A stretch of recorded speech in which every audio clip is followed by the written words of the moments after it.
Okay, welcome back to our workshop on analysis of the six elements. You're most welcome to lie down in this session to meditate. I promise I will not interrupt if you have a nice snooze or nap. Yeah. So we have covered four stories of our six-story car park. No, so we still have two more to investigate. Next, space element, and then consciousness element. Space element, of course, strictly speaking, in terms of a sense of self, and since we will look at the inner four elements, physical element, earth, water, fire, air. So the inner space element will be the next, which is literally all the cavities and all the spaces within our body. Spaces that are primarily formed by the earth element, the solid part of our body, and then through which we may experience, for example, the nasal cavity, all the way down to our lungs. There is a space, an inner space, through which air element flow, and so on and so forth. And also maybe the space within our abdomen or in our stomach or through our digestive tract. But most of us, there are of course exceptions, don't have very strong emotional attachment to this inner cavities. We rarely build up a sense of self relative to our nasal cavity, unless of course you suffer from sinuses, then you may have a lot of feelings about it. Yeah. But other than that, not particularly in terms of meditative exploration, a particularly fruitful area to investigate. But that is not the same for outer space. There's this sense of personal space. Growing up in my family is pretty big. There are 7 of us siblings. So growing up in Singapore, I never have my own room. That's the thing. In fact, in my family, having your own room is like such a luxury. And so we're always sort of one on top of the other. So that's our situation. And then I was 28 when I left Singapore. I went to Italy to study Buddhist philosophy and found myself having a private room. No, not at the beginning. The first few months, we still have to share because they have to work out the accommodation. They had to build new accommodation for us. And I'm surrounded by Europeans, Americans, Australians, of course, a few Asian. Everybody is going on and on about personal space. I thought, what the heck is that? Private space.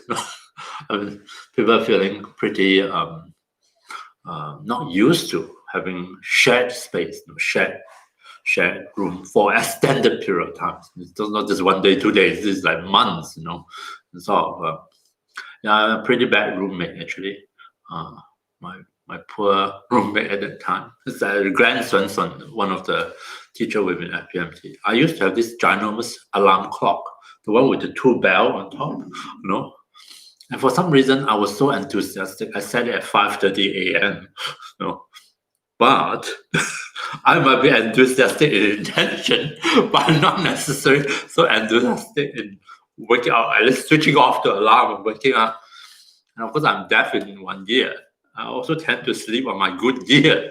So there are many, many mornings where the alarm goes off and stays on, and I'm completely oblivious to it. So my roommate has to wake up and switch off the alarm. In fact, one morning I woke up and I said, I can't remember turning on the alarm. Why is it switch off?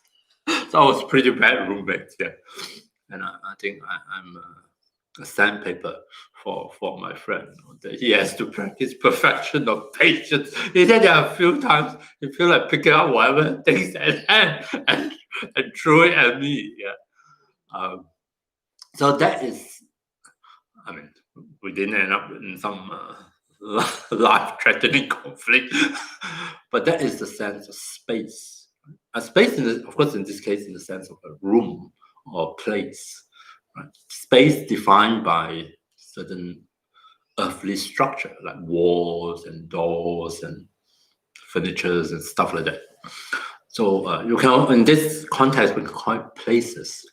Now, places are very different. We have a lot more feelings, emotions, and in various occasions they become either part of our sense of possession, mind. This is mind space, or in certain cases, part of one's identity. I mean, I grew up in a city in Singapore, in an urbanized environment. I don't have that much feelings for land, or there isn't much land in Singapore for us to go by. I always joke that I look out my window, and unlike in Tibet, in the Himalayas, where you look out and you see clear blue sky, I look out my window and I saw my neighbor's window from the other block. So it really gives you a very different sense of space. So there are people here in Australia, people's feeling for the land, the country is much stronger. It's no longer just a temporary location that I move from one to another. It is part of your identity, part of your sense of self, part of your sense of mind. Not just mind, but actually sense of self, part of me. So in those cases, then you can understand it's valid for us to investigate also. Investigate the space or the place rather, and how that connect with our instinctive sense of self, me, mine, and myself. And I think for each one of us, if we were to cast our mind back and recollect, we can bring forth memories of some of these places, some of these spaces. Some may still exist, but most probably are no longer. But they have changed in the sense, to which we have strong feelings towards. And either we are conscious or unconsciously, they have been incorporated and become a part of our self, or part of me, part of mine, part of self. And I think this is a very interesting area to meditate and to explore. Spaces in the form of places. And of course, by that, I mean, the focus is not on the actual objects around, but how objects, be it walls or trees or bushes or whatever it is, define the gaps, the spaces in between, and define a place which has a special place in our own heart. And we can revisit those places. Well, if you know me, I tend not to do things logically or in some logical sequencing, which I find quite a strange thing. Although most of the time I'm very logical, but when I come to meditation, I prefer things to happen randomly. I prefer the mind, or to give that kind of a space for the mind or the unconscious to offer something up. It's often quite fascinating. I mean, maybe at the beginning it's a bit hard to get into it, but as you settle into it, often I'm surprised by the things that just come forth spontaneously. I say, oh, yes, I wonder why this particular memory surfaced. And then you can explore your sense of self, or mind, me, mine, self, in relation to that memory, in relation to that place, and see whether, first of all, see whether how you feel, what is your feeling for this place? How important is this place to you? How much is it part of your sense of mind, part of your sense of identity? It's good to acknowledge it if that's true. And then to ask yourself, but is it, in the context of this analysis, but is it really an inherently unchanging part of me? Is that inherently, independently unchanging me or mine? In fact, precisely because we have so much emotions for all these places, it's also, of course, it's wonderful. It's a source of great warmth, affection, source of belonging, source of safety, but also on many occasions, is a source of great suffering. It's where we are held back and we are tied down and we get stuck, and also a place where we experience tremendous amount of pain.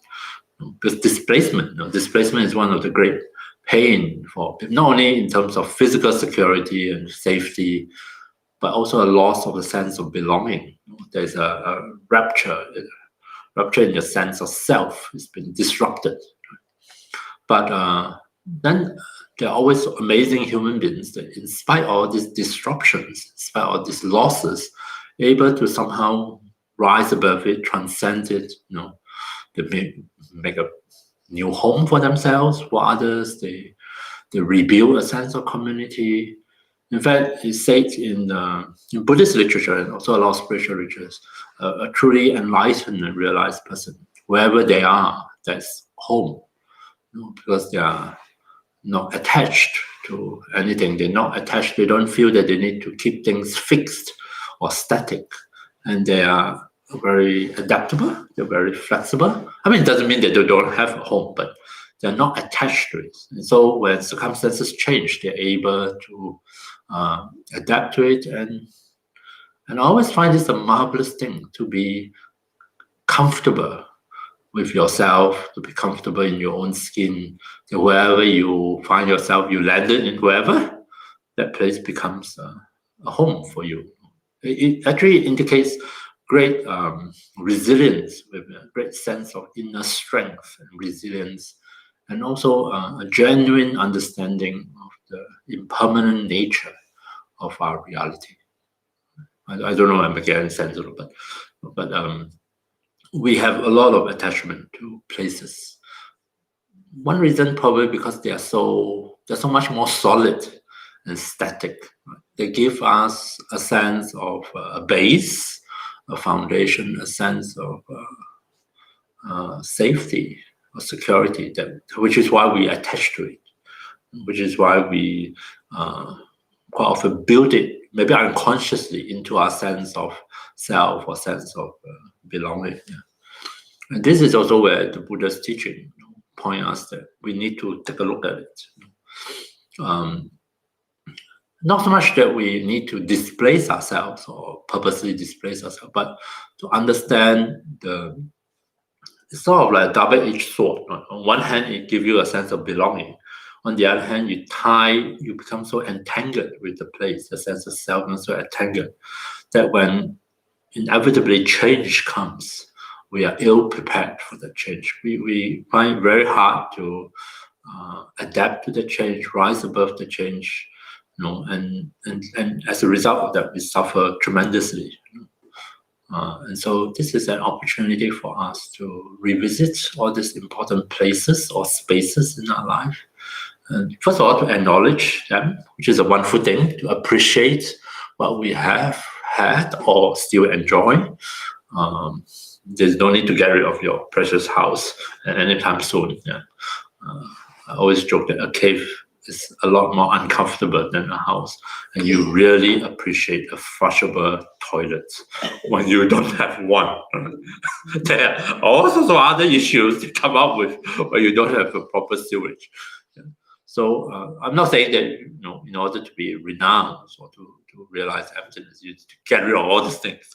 But it's good to take this opportunity to investigate just how attached we actually are to this. To acknowledge what we have and fortunate enough to enjoy, and how the places actually in a way make us who we are, so we can appreciate that and acknowledge that. And yet at the same time, we can also take this opportunity to see if we can practice letting go. We can, not so much our relationship with a place, but our grasping. Our grasping is intrinsically mistaken, because in grasping, we are trying to hold on to something that is impermanent, and we insist that it cannot change, right? Which sooner or later will get us into trouble. Right? So so it's a balancing act, of appreciation, acknowledgement at one point, and also learning to see clearly where we have some kind of unrealistic expectations, projection involved, and learn to lessen that, so that we can have a much more healthy but also very flexible relationship with all the significant places in our life. I hope that makes some sense, right? I don't know whether, as I talk about it, spontaneously any of these locations or places or spaces come to mind. I have one, which is my old house, the house that I grew up in and spent at least the first maybe 2 decades. That is forever putting off renovation. I don't actually think he did any renovation in my lifetime, apart from the government or the council threatening to fine him because he allowed the facade to sort of fall apart. It looks absolutely daggy from the outside. And so begrudgingly, he spent some money to get it painted on the outside, not on the inside. Yeah. So we sold that house. Many years later, my sister pointed to a magazine, some of those interior design magazines, and say, look at the address. That's our house.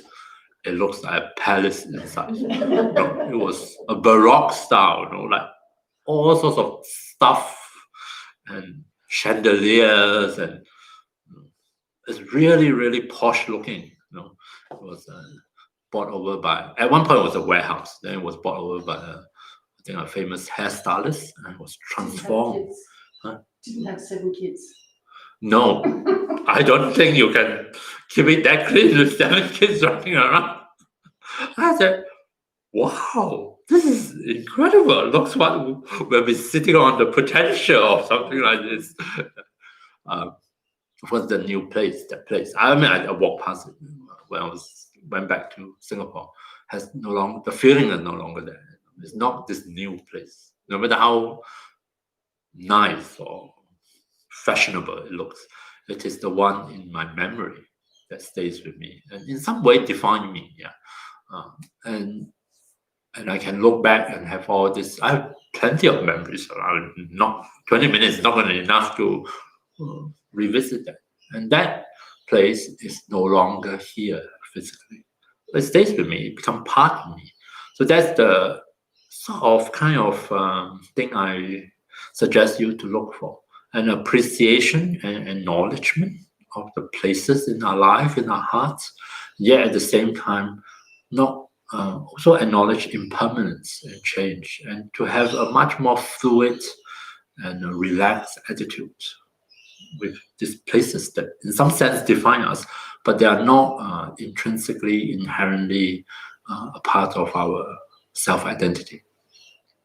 Okay, so let's just give it a try and see what happens, right? And I recommend people, I mean, you can do it geographically, chronologically, or whatever order. I usually just leave it blank, and whatever pop up in my mind. Then for each places, I invite you to revisit it, take a look at the details, appreciate the sense of the unique sense of space in each one of them, recollect your memories, your feelings, your associations with it. And then at the end of it, to also acknowledge that, to ask yourself, no, is this really me? Is this inseparably mine? Is this definitely myself? Or maybe not. Right? Okay. So let's do a meditation on this. See what happens. You'll be surprised what you can remember or what you cannot remember. So I invite you to find a suitable meditation posture, sitting, lying down. Make sure that the posture feels comfortable and supportive for your body. And let's take a few moments at the beginning of meditation to just allow time for our body to adjust, to find its way into the posture.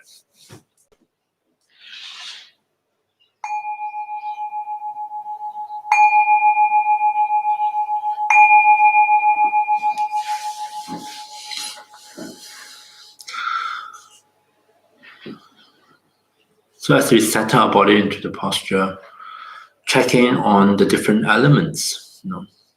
At this time of the day, probably notice the body feels very heavy, a bit sluggish. Fire elements maybe of low energy. There's a dip in our circadian cycle. And there's a very high chance that we may fall asleep or feel very drowsy during this session. Think of it as the shifting of our different physical elements experienced in our body. And even if we do fall asleep or we get really drowsy, there's no need to be upset by it or frustrated. Don't have to make is trying to label oneself as a bad meditator if we do fall asleep. Think of it as the gathering of conditions. And just so happen for some of us, these conditions are much stronger and tend towards sleep. Then we can simply acknowledge it. If you do fall asleep, have a good nap. And eventually, when we do wake up, we will feel more refreshed, alert. And if the meditation is still going, wonderful. Join in from there and continue on. So let's take a few minutes at the beginning of the meditation just to help body and mind to shift gears, to settle back into meditation, reconnecting with the air element through our breath. You might want to start with a few deep breaths, breathing in and out deeply, and on the out breath, remember to release.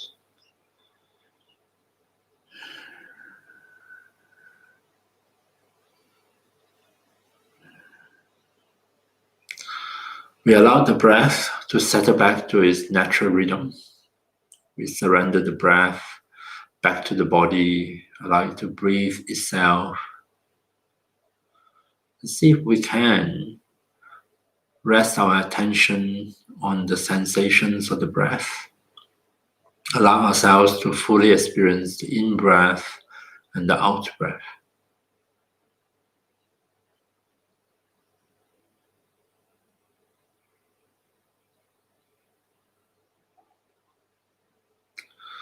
Reconnecting our attention with the breath sensations again and again.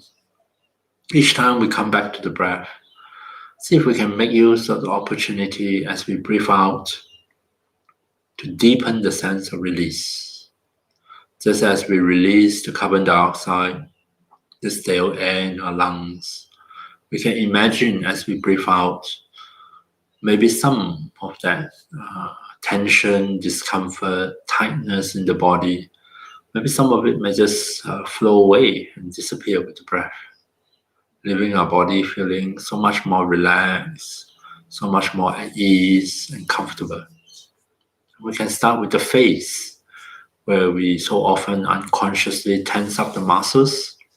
Breathing out, is it possible to somehow persuade our facial muscles that they don't have to be so tight, so tense, that they can relax and allow in a different feeling, a feeling of softness, of ease and comfort into your own face.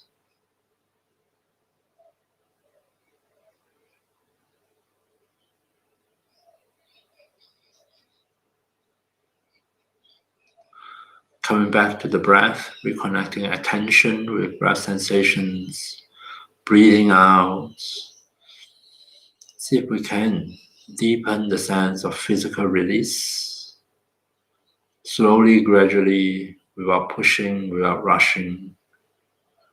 Allow the body to respond and to unwind and to loosen up.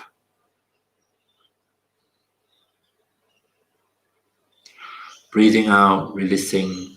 We can also set aside thoughts, images, memories, inner commentaries, things that are not necessary or not helpful to the meditation.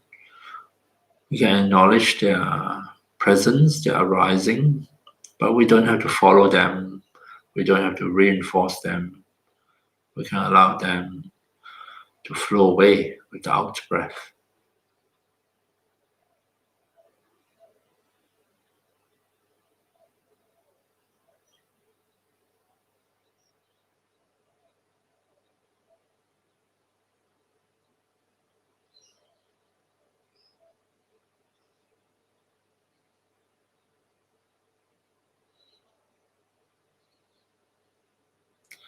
So the breath can be our support throughout this meditation. At any point during the meditation, we can feel free to come back to the breath, reconnect our attention to the breath sensations. And on the out breath, reminding ourselves with the magic word, release. We can release physical tightness or even drowsiness, sleepiness. We can release any physical tension or mental agitation.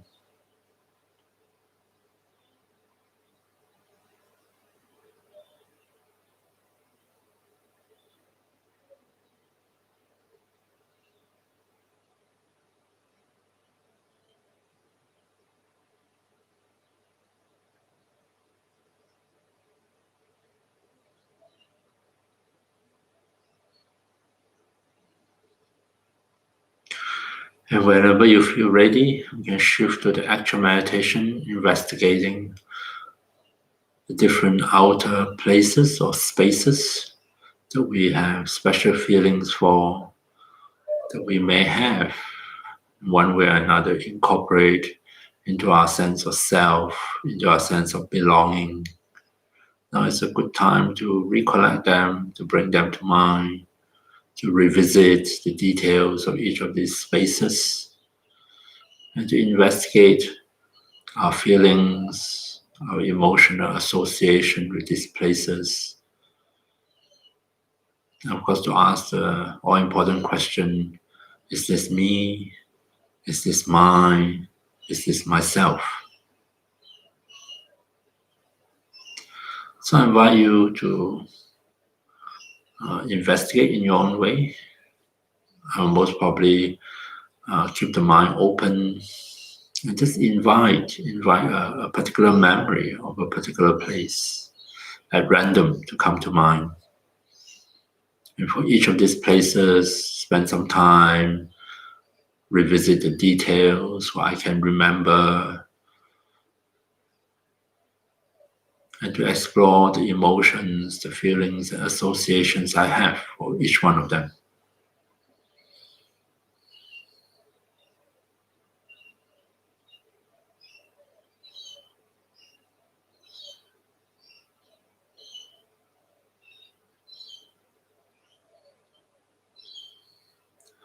Coming back to the breath, the different places that arise, not all of them are of equal significance to you.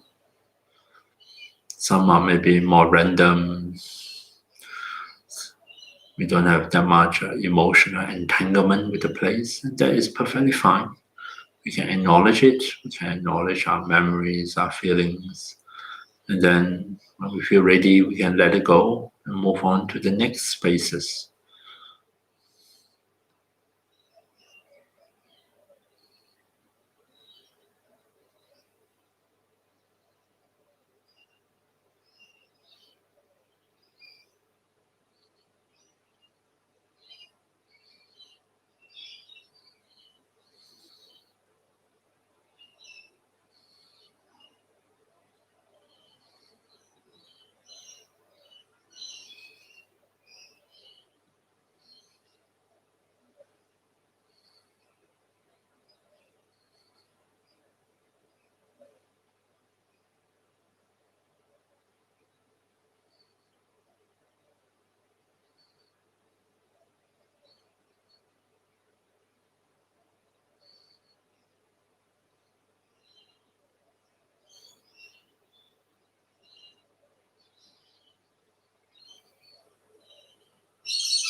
Revisiting a particular place in your memory, take a trip down memory lane, recollect the specific details of the place, get a sense of that space, allow you to invoke your feelings, your thoughts, other memories. Acknowledge what arises, acknowledge your relationship with that particular place, appreciate any positive features, good feelings, good experiences, good association that you might have with the place. And finally, ask yourself this very important question. Is this me? Is this mine? Is this myself? And if not, how will you relate to this particular place, to this particular space?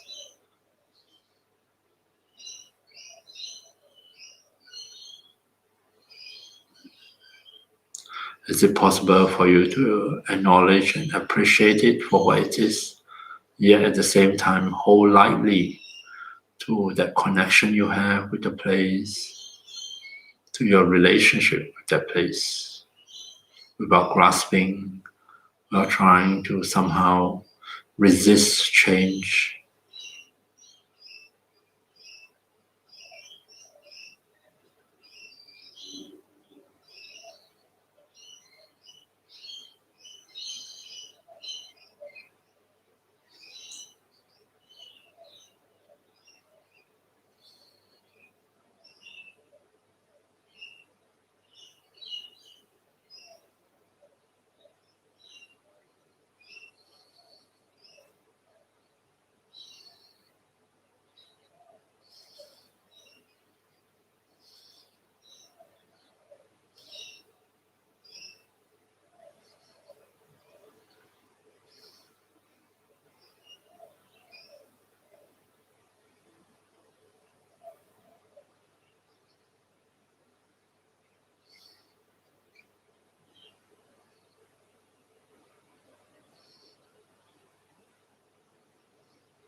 Coming back here and now, allowing into the mind our memories of the different places, investigating each one of them, and asking ourselves, is this place me? Is it inherently mine? Can I make it a part of myself?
Coming back to your meditation, reconnect with the breath. If you feel that's helpful, come back to experience the breath, breathing in and out, releasing on the out breath.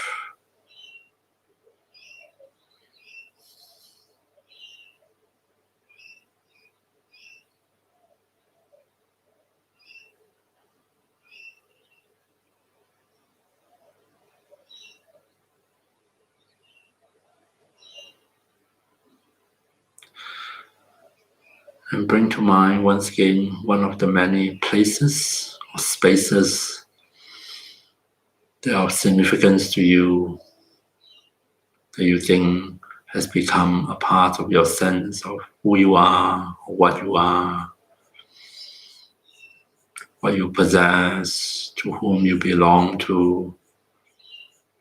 Investigate the different kind of personal space. Personal space in the sense of your room, in the sense of your home, your house, your property. Personal space in the sense of, in relation to your sense of family or community or country or religion.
As we recollect different places, revisit the details, although space as itself as this abstract concept goes, is often defined as the absence of obstruction. It's not really something that is subjected to constant change, but the places that have a hole in our heart, those spaces are subject to change.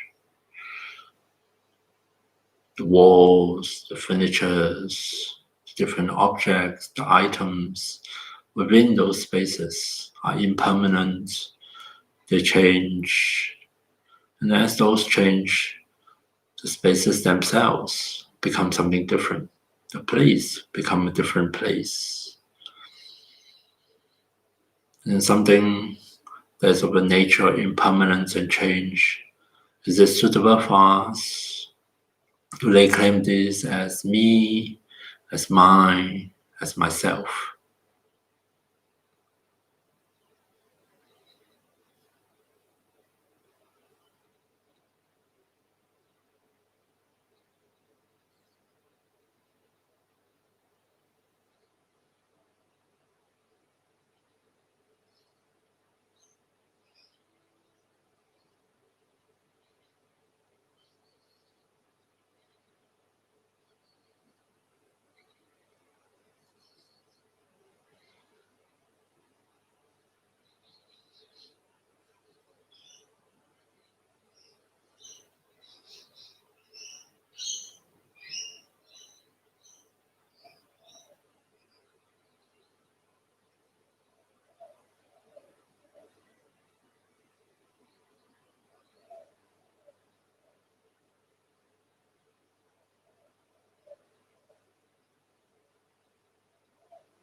And then finally, to conclude the meditation, let us return our attention to the breath. Let us return our attention to here and now, to this particular space that we're now in.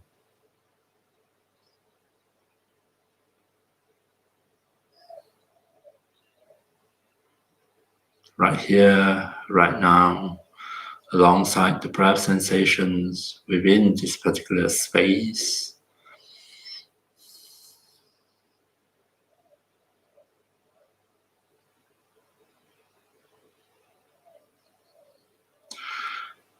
To conclude the meditation, think a little bit about our sense of self and its relationship with the many places, the many spaces that we have visited during the meditation.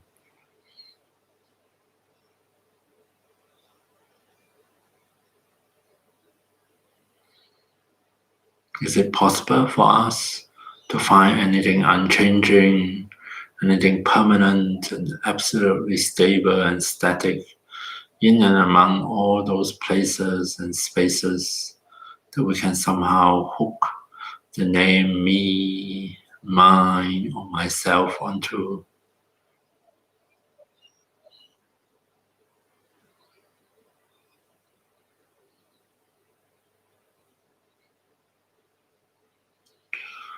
Or maybe we can think of all those places, our memories of many of them, as made up of some of the conditions, the dependent conditions upon which we come to label, come to designate the sense of I, the sense of mine.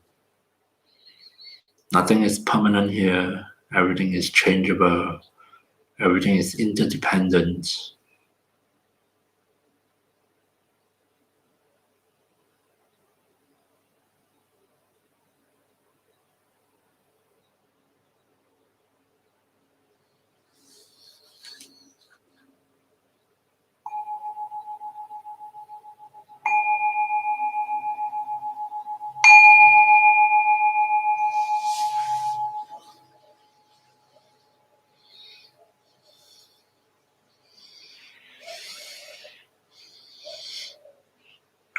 It'd be good to stretch a bit, move a bit.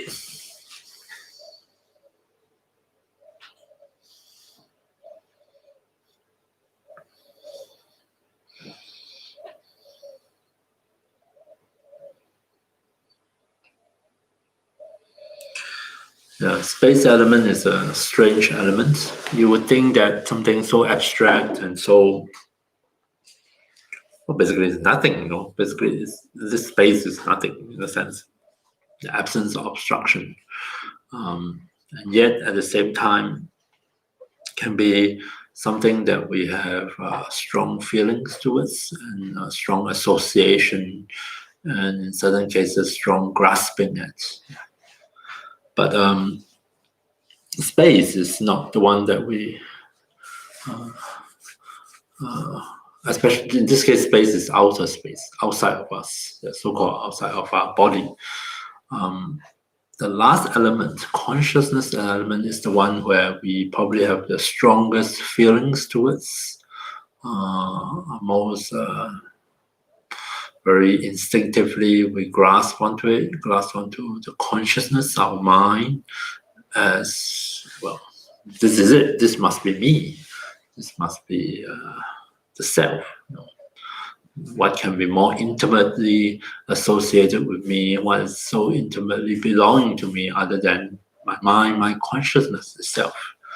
And this is the one, of course, in Buddhist setting, we like to say, oh, the consciousness, the mind is the one that go from one life to another. With this changing body, it's like a guest house, and with this changing guest house. On this day, Airbnb, from one to another. Although that's very commonly expressed within the Buddhist context, if you pause and think about it, it's not necessarily so true. Because, we don't intend it, but as we talk about it, as we think about it, you get a sense that this consciousness, this one that we feel so assured that it's not going to die. That's the most important thing. Right? Deep down within us, we don't really want to die. Regardless of how many years we've been Buddhist, we'd much rather be immortal in a particular way. If you were to look really closely at this sense of consciousness or mind, especially when we are talking about it or thinking about it, it's not difficult to recognize, in spite of all the Buddhist teaching or philosophical discussion, this consciousness, I always call it a lump. We really think that there's a lump inside here called consciousness. They just go boom, boom, from one body to another. This all hold itself together and retain a certain independence, so much so that we can identify with it, we can claim a certain kind of identity in relation to it. That's me. This lump. Make sure it will go through one of the upper orifices when I die, to squeeze itself out. I don't know why you need to squeeze, since consciousness by nature is not material. It should just can come out anywhere. It can go through walls. If it can go through wall, why does it need to come out of a particular hole inside you? Shouldn't it it's just out? But that's not the most important thing. The most important characteristic we tend to hold is we give it a certain kind of permanence and independence to even our own consciousness. When we talk about it, we think about it. This is it. This is the one. Don't you touch it. It's not allowed. You're not allowed to analyze it. What happens if you analyze it? There's nothing left. What's going to happen to me? It's terrible. So, funny enough, I think, being Buddhist, I think we Buddhists actually have the strongest attachment and grasping to this notion of an unchanging, stable consciousness that I can identify as me, this unmistakably me, even if the body change, it's still me because it's the same consciousness. Or if you are more sophisticated, it's the same continuum of consciousness. This continuum is not as stable as you think it is. So we investigate consciousness in this last part of the meditation. I like to use an analogy. There is no actually very good example of consciousness. Consciousness is a continuum in time, not so much in space, but in time. And it's very hard to find things, common experience, objects in consciousness that fit into this category. So the best I can come up with is a river. Right? And speaking as a Singaporean, I cannot claim to know a lot about river. Growing up, I always think that I think there's a few rivers in Singapore. The big one is called Singapore River. I thought it was a big drain growing up. It doesn't look anything at all like the images when you're a kid, right? Because it's all built up, because it was also a major inlet for imports. Yeah. Because Singapore was a port, yeah. And so they built it up. It's all concrete and stones. It doesn't look like a river. It looks like, well, the nicer word is a canal. No? But I literally thought it was just a ginormous drain. And before they cleaned it up, it was pretty polluted and smelly. It looks like a sewage drain or something along that line. Yeah. So I cannot claim a lot of personal experience with actual river. But a river is actually a very good analogy for consciousness. A river flow. There's a continuum to it, and it is constantly in motion. A river that doesn't flow is probably not called a river. Yeah? And consciousness that doesn't change could hardly be called a consciousness. Right? Just as a river flow, there's a water flow. Our conscious experiences change from one moment to another, and there is a continuum to it. Continuum in time. In the case of consciousness, the past, many past moments lead up to the present moment, and we can imagine it more to come in the future. And the thing about the river analogy is that if you look carefully at it, as the famous saying goes, we cannot step into the same river twice. It looks like we always have one word, right? One name for it, just the same name. But actually, the actual river is a different one. Right? It's a different one because the water has been replaced by new flow of water. And if you look at the length of the river, from the source all the way until the end, when it empties out into the sea or ocean, the river is never the same. It may start off small, get wide, can start off shallow, and can go deep, and then it can meander around, it change course. And in fact, a river is a good example of constant change. Not only does the water change, even the banks and the bedrock are constantly changing. We pick up some sediments from one part, it deposit on the other part, it change color. Here in Australia, I think sometimes they just disappeared because drought, the entire river just disappeared. And then it may all come back in a flash flood again. Then it changed course, it's sort of shifted. So a river is a good image to work with because there's this sense of change. Not only does the water change, but the very thing that contain the river, the banks and the bedrock, are also changing. Just like the body is like the banks and the river bed. It holds somehow, just an analogy, it holds the flowing water. So just as our body is constantly changing in time again, and within it flows the stream of conscious experiences that is also constantly changing. Right? Even in a single day, it goes from unconscious, from sleep, to waking up. Start off fresh, feeling very alert, alive, maybe appreciative that you have a new day. I often don't feel. That's what they say according to the teaching. And then you go through the morning, and then comes afternoon, like just now, energy dip, alertness is gone, overwhelmed with drowsiness, and then it shifts again all the way into the night, the evening, and towards sleep.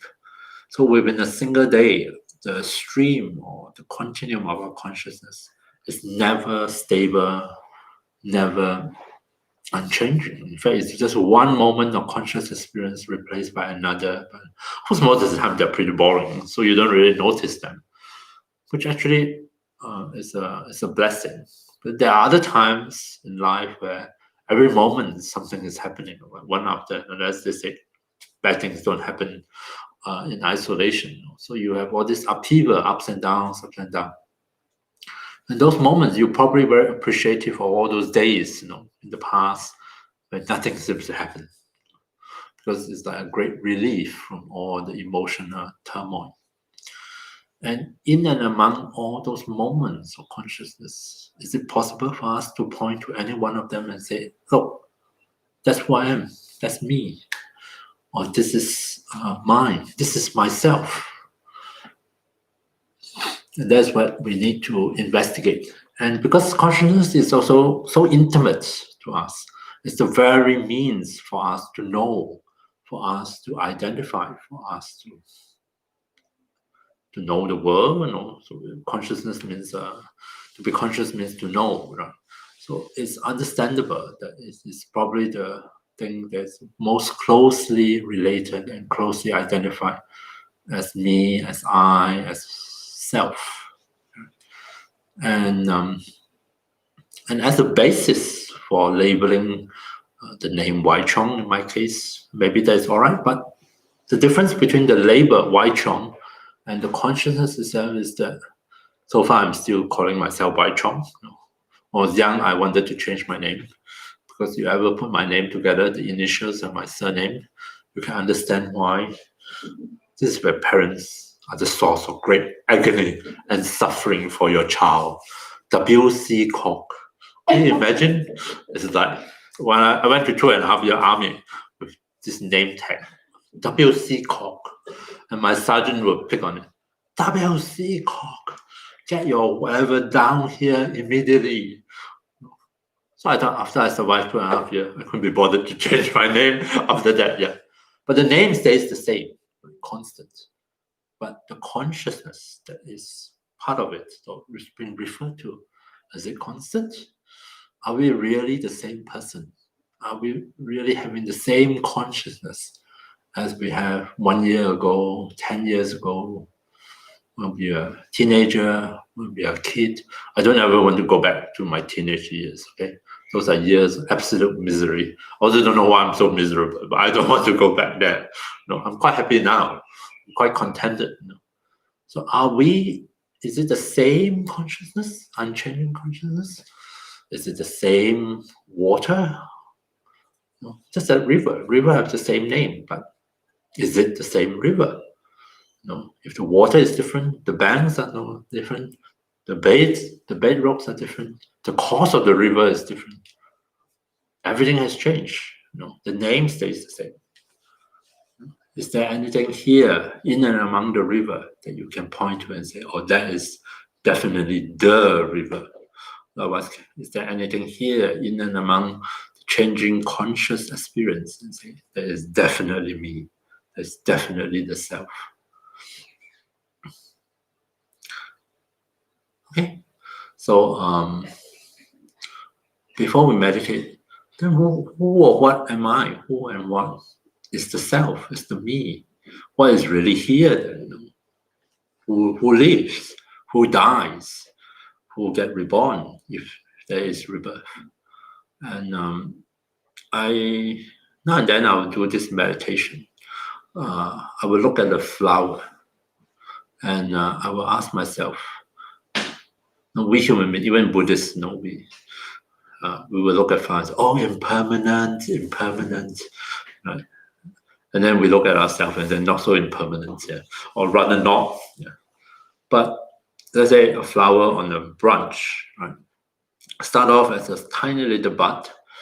It grows, and then it opens up, and the petals reveal themselves, beautiful flowers, and then maybe pollinated by bees or whatever it is, and then come a time where it's natural for the flower to wilt, for it to dry up, the petals to fall off, and if it's lucky, then the flower is gone, but the fruit is the beginning of a fruit. Of course, we never lament the loss of the flower. We don't say, oh, when will this flower be reborn? It's going to come back again. No. In fact, the flower has simply lived up its natural course of life. It starts off as a bud. It ends up at one point in blossom, beautiful flower. And then when time comes, it let goes, whether they like it or not. The petals fall off, the statements or the other parts fall off, and the flower is gone. Maybe a fruit is there. Yeah. Maybe we are just like that. No, we start off life as a single cell. We grow. We take in, build up the body with the physical elements, sustain our life through this ever-flowing cycle of interchange of outer and inner elements. And along the way, this, of course, the physical element is associated with space element, associated with consciousness element. There is an element of knowing, element of conscious experience. It's ever-changing, like a river. You know? So we are the gathering of the 6 elements. You know? At any one point of time, they're just the 6 elements. At any one point of time, they're all changing. They're never the same. And through this gathering, we conveniently establish a label, a constant label, Cheong. Apart from the name, there's nothing constant there. Right? The 6 elements, so long as it's alive, I'm alive. The 6 elements are ever changing, ever flowing. And then I grew up, from a baby to a toddler to a teenager to adult, and now I'm aging, you know, I'm feeling all the aches and pains. I was thinking, oh dear, it's all going downhill from this point on. Yeah. And then a point comes when this life ceases, the elements separates and returns to where they are. Right? In this one lifespan, just like a flower, you know, there is not a single atom, not a single part or bits and pieces that stays unchanged throughout the whole thing. And that is the nature of who I am. So the name Cheong is just a label, doesn't refer to any one single unchanging essence. It's just a convenient label applied to this gathering of changing conditions. Just like we call the word flower, to, you know, start from a flower bud all the way to the end of the life of a flower. Every moment is changing, but we still call it a flower. That's how a name works, right? The name stays the same, but what it refers to is an ever-changing thing. And that's all there is. And maybe that's enough. Precisely because it's like this, we get to enjoy a flower. We get to enjoy, oh, you know, the flower bud is coming out. We can anticipate a spring or whatever it is. And then there is the blossom. We can enjoy it. And then before things get a bit too boring, otherwise it will look like silk flowers. Lama Rinpoche loves silk flowers when he discovered it. Permanent, excellent. In the deep winter of Washington State, minus God knows how many degrees, you still have beautiful looking flowers, completely fake, of course, but doesn't matter. You know, leave it outdoors and it's wonderful. And hence, since our guru says it's all right, and therefore we now have all the silk flowers. Yeah. But that is a different story altogether. But the natural flower, of course, is not like this. It doesn't stay the same. It doesn't stay constant, apart from the name, and then eventually it all wilts and fall off and disappear. We don't feel sad for flowers because we are not attached to it. We can see that it's reality, but maybe we are just like flowers, but just like river. No, nothing here stays unchanged, stays identical. We don't need it, actually. The important thing is we don't need, which has made it so much more exciting. There's ever-changing combinations of elements. You know, so every moment is different. And in this continuum of change, we just conveniently label birth of Cheong and in the future, death of Cheong. And that's all there is here. Not so terrible, actually, if you think about it. In fact, it might be worse if there's a lump like this and say, oh, there's the unchanging Vajrayana, the essence of Vajrayana. I don't know what that is, actually. You're going to look for, at the end of the life, you're going to look for that lump because it must go on. The lump must go on. It's the essence.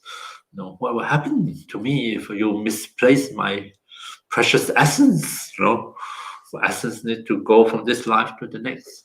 But maybe the teacher of emptiness said you don't need to worry about the essence. Things change and continue, and I don't know what happened after death. We're not going that far, but we just stick to this life. And that is an image of dependent origination, interdependence. And that we don't need an unchanging essence. Even though we exist, we don't have to exist in that way. Okay, that is my explanation. I don't know whether it makes any sense or not, but it's something to explore on this next meditation, which is just as we recollect places, now we recollect conscious experiences. Conscious experiences. And there should be plenty of it, because you're excused from trying to recollect deep sleep, what that's like. But apart from that, there is conscious experience when we are awake, conscious experience in our dreams, conscious experience from the earliest memory you have. And I must be pretty dumb-witted, because my earliest memory is pretty late. My friend told me, actually Renata told me, her earliest memory is very young. She remember looking out from the what's it called? Is it what it's called? Yeah, in between the bars and look out into the rooms. I said, gee, you must be a genius. I have absolutely blank. I don't remember anything. I can't remember I think my earliest memory is probably like kindergarten or something like that. In fact, my sister showed me a photo of me. I was very young. I was sitting. There's a big radish in front of me. And I asked my sister, what am I doing with that radish? She said, oh, you don't remember? Mom used to put you on the kitchen floor, give you the radish and a knife while she was cooking, and you can preoccupy yourself pretend to chop radish. I thought, gee, it's lucky I still have all my fingers. I don't remember that particular memory. That's not part of my recollection of conscious experience. Yeah, well, it just goes to show this different child rearing practices back then. They kept you occupied. Yeah. She do. I mean, she has 7 kids, right? She just do whatever it is to keep us occupied. So I'm inviting you to again recollect all these different moments or episodes of conscious experience. Right? And each one of it we participate in. Is our memories. Is our own experience. Each one of it can be the basis of identifying and labeling as me, self. Me when I was kindergarten, me when I was chopping radish or trying to chop radish, me in this occasion, me in that occasion, me. It's valid. But if you join them all together, is it the same me? Is it the unchanging me? Is it unchanging I, unchanging self? Is there anything within that is unchanging? No. Or is to explore, maybe we don't need something unchanging. Maybe it's precisely because it all changes, and yet all are related. Earlier moments related to later moments. Later moments depend on earlier moments, earlier choices, earlier experiences, which make us who we are, unique, unrepeatable. And I thought that is much more interesting, much more fascinating, almost like we are a piece of artwork in creation. I'm not so happy with my current state of my artwork, but anyway, so it's a process of change and evolve and development. And maybe we can embrace a different sense of self, one that is fluid, dependent, totally dependent on conditions, and yet at the same time deeply related to what comes before us. Then we can look into the future and say, what sort of future am I creating? The new me, the next me and self that is yet to come. Okay, so this is almost a vision quest. Look back into your past and project into the future, maybe. Let's see what happens. All right, so let's do one last meditation on the analysis of 6 elements. And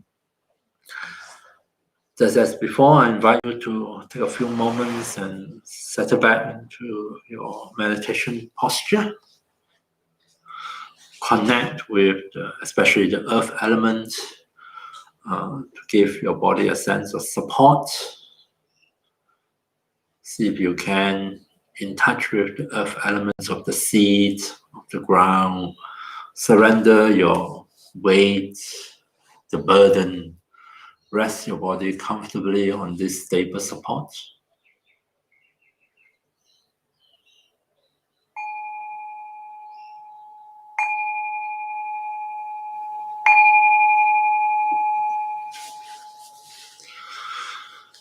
Once again, with the help of the breath, the air element, we're going to take a few minutes at the beginning of the meditation just to help body and mind to settle down, to once again transition back into a meditative state.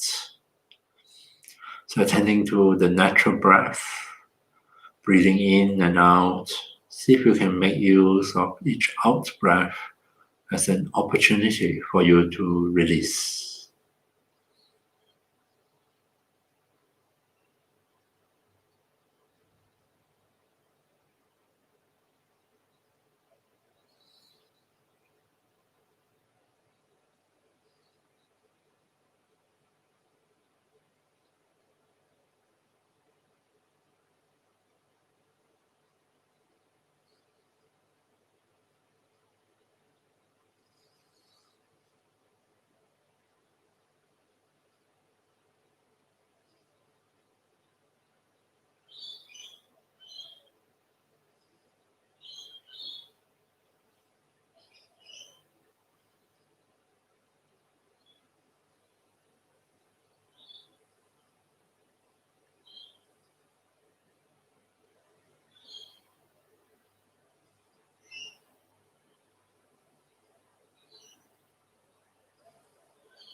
Coming back to the breath, attending to the breath sensations, breathing out, releasing, just as before.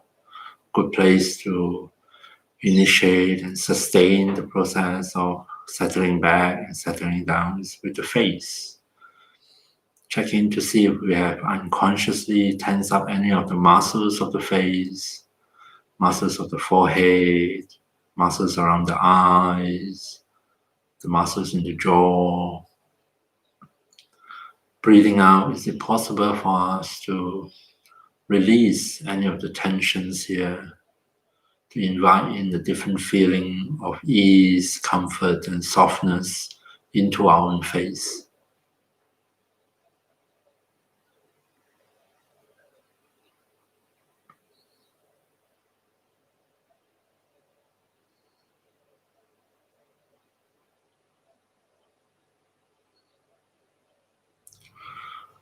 So we can use the breath as a support as we explore the finer elements, consciousness elements, investigate its relationship to our sense of me, mine, and self.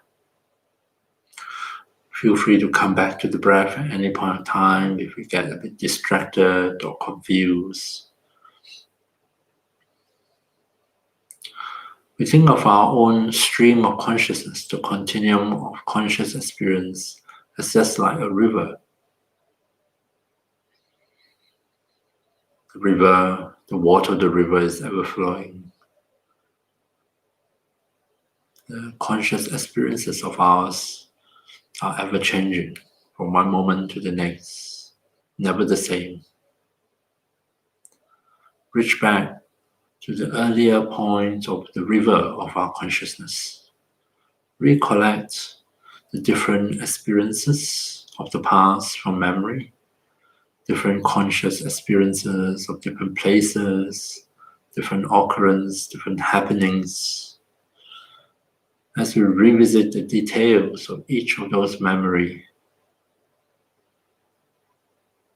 think of it as each moment of that is a self, is a me, is an I.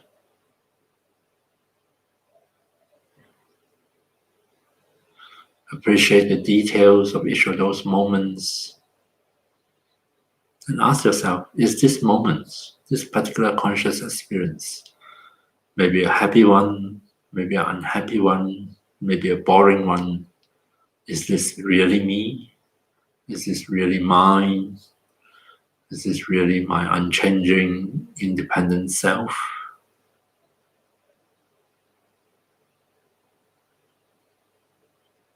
So think back on some of those defining moments of your life. Could be very important moments, moments of conscious experience. It can also be very unimportant moments, very neutral, mundane, routine moments.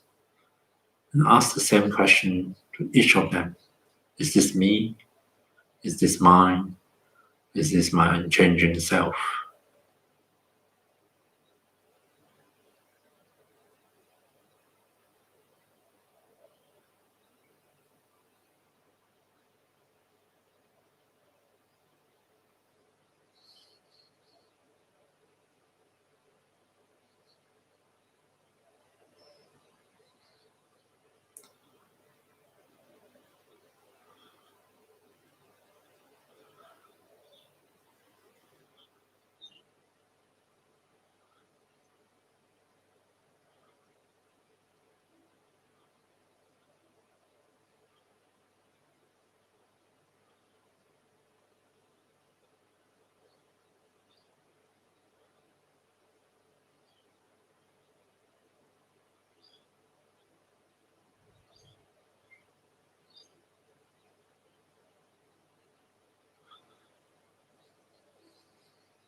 As you recollect those memories of conscious experiences, it's not difficult for us to appreciate how different they are from one to another. It's not difficult for us to identify, to acknowledge that they are all different moments of conscious experiences. But maybe in and among all of them, it's not uncommon for us to feel that there is the same subject, there's the same I or me behind the pair of eyes, inside my skull, within, in between my ears, the same knower, the same knowing subject that experience all those moments. Is there really such an unchanging, identical knower, knowing subject within ourselves, within that is behind all these changing moments or experiences?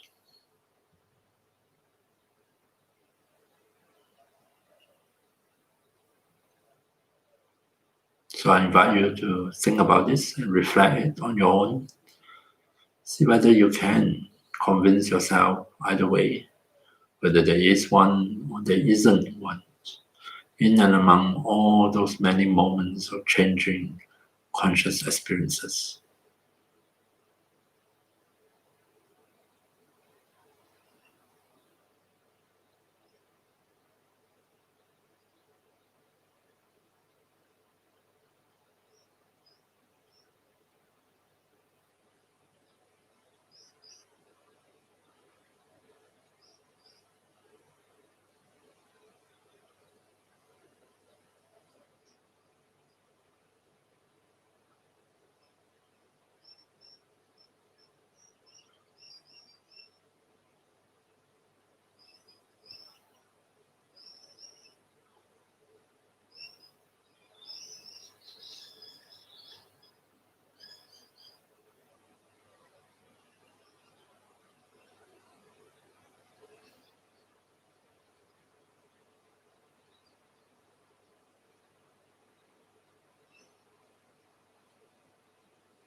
Coming back here now, coming back to the breath as support, if needed.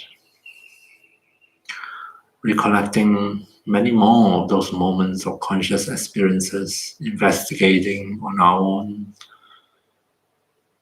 whether is there any unchanging element or essence in and among all these changing moments of changing conscious experiences. There are moments where I'm happy, there are moments where I'm angry, moments when I'm depressed, moments when I'm excited, I'm bored, I'm sleepy, I'm lazy. Are they all the same? Are they all different? Which of these can I lay claim and say, this is me, this is mine, this is myself?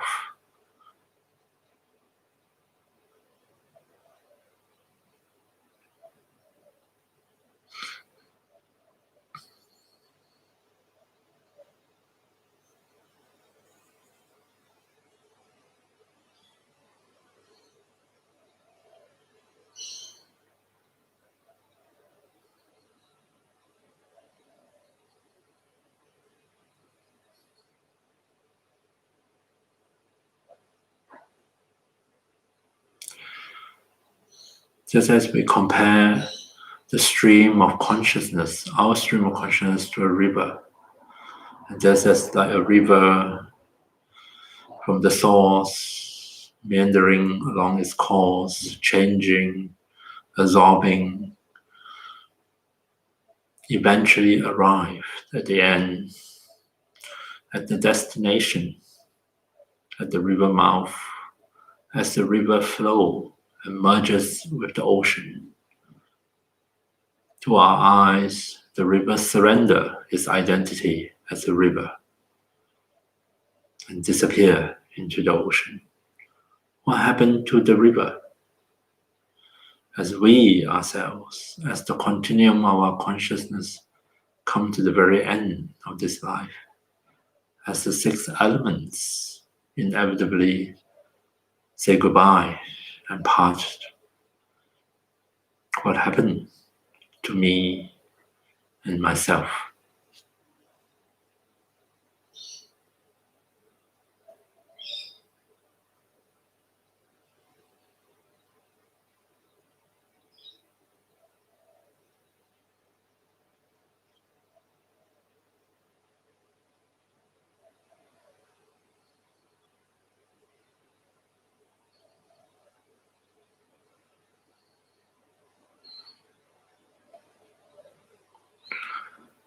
Just as in the case of the river, as it enters the ocean, is no longer a suitable basis for labeling it with the name river, and yet the water molecule continue, become part of the ocean, evaporate, becomes the cloud, rain down, forming more streams, more rivers. The cycle of water continue. Maybe we are the same. At the time of death, the label Cheong is no longer suitable as its basis of destination. Separate, Cheong is dead. But what happened to the earth, the water, the fire, the air, the space, and consciousness elements?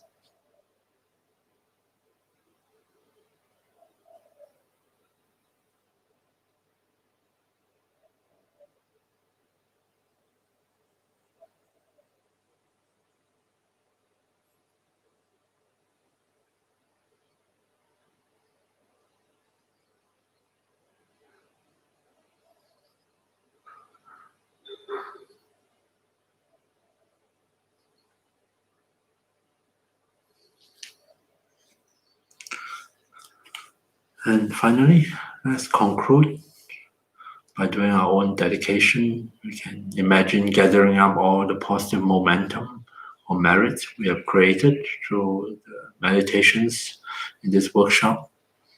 Dedicate that merit, that positive momentum towards the fulfillment of our wishes and aspirations. Wishes and aspirations for ourselves as well as for others.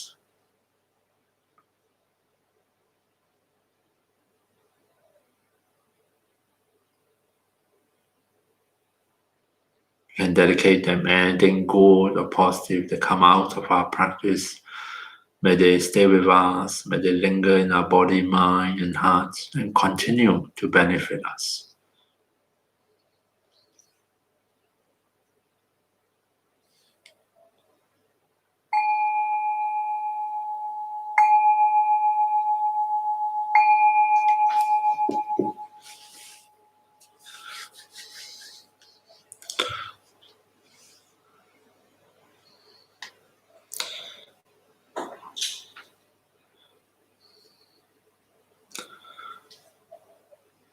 Okay, thank you very much for your participation and your attention.